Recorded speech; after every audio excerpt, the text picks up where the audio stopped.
যারা মুসলমানদের দুশ্মন, যারা আমার আল্লাহর দুশ্মন, আল্লাহ রাসূলের দুশ্মন, আল্লাহ দ্রোহী, বেঈমান, কাফের, মুশরিক, আপনার কাছে তারা হচ্ছে সবচেয়ে প্রিয় এবং পছন্দের ফেভারিট মানুষ। না, সব জায়গায় ইসলাম টেনে আনা ঠিক না।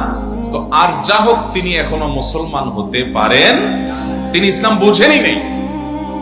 আল্লাহ তাআলা আমাদেরকে পরিপূর্ণ মুসলমান হওয়ার তৌফিক দান করুন।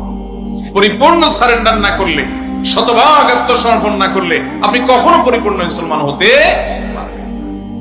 আল্লাহ তাআলা আমাদেরকে পরিপূর্ণ মুসলমান হওয়ার তৌফিক দান।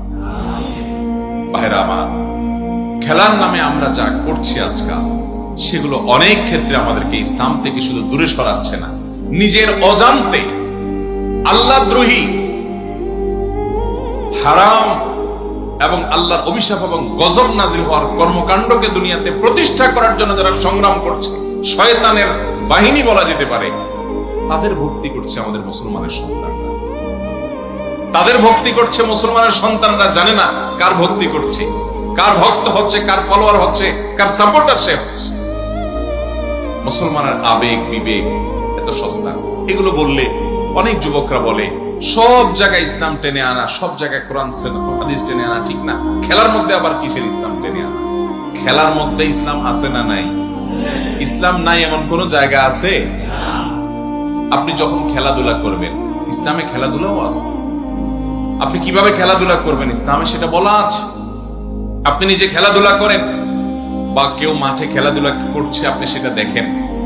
সেখানে যদি হারাম কিছু না থাকে, সেখানে যদি সতরম মুক্ত করা না হয়, সেখানে যদি জুয়া না থাকে, সেখানে যদি চোখের জেনা না হয়, সেখানে যদি নামাজ ইবাদত বন্দেগী নষ্ট হওয়ার মতো নেশা এবং মাতলামি তৈরি না হয়, তাহলে সেই খেলা খেলাতে, সেই খেলা দেখাতে কোনো অসুবিধা নেই। কিন্তু আপনি যেই খেলা দেখছেন, এই খেলা প্রতি সেকেন্ডে আপনার চোখের জেনা হচ্ছে কি হচ্ছে? প্রতি মিনিটে মিনিটে চোখের জেনা করা ছাড়া এই খেলা দেখার কোন রাস্তা আছে?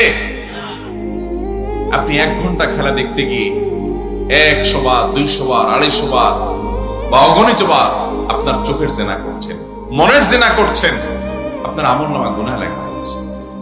এর পাশাপাশি এই খেলাধুলাগুলোর কারণে যারা সমকামিতাকে সাপোর্ট করে, যারা মুসলমানদের দুশ্মন, যারা আমার আল্লাহর দুশ্মন, আল্লাহ রাসূলের দুশ্মন, আল্লাহ দ্রোহী, বেঈমান, কাফের, মুশরিক, আপনার কাছে তারা হচ্ছে সবচেয়ে প্রিয় এবং পছন্দের ফেভারিট মানুষ। মুসলমানের আবেগ বিবেকের দাম এত সস্তা, এত মূল্যহীন, কিয়ামতের ময়দানে আল্লাহ রাব্বুল আলামিনের কাছে জবাবদিহি করা লাগবে। ভাইরা, এই ভালোবাসা আমরা কাদেরকে দিচ্ছি?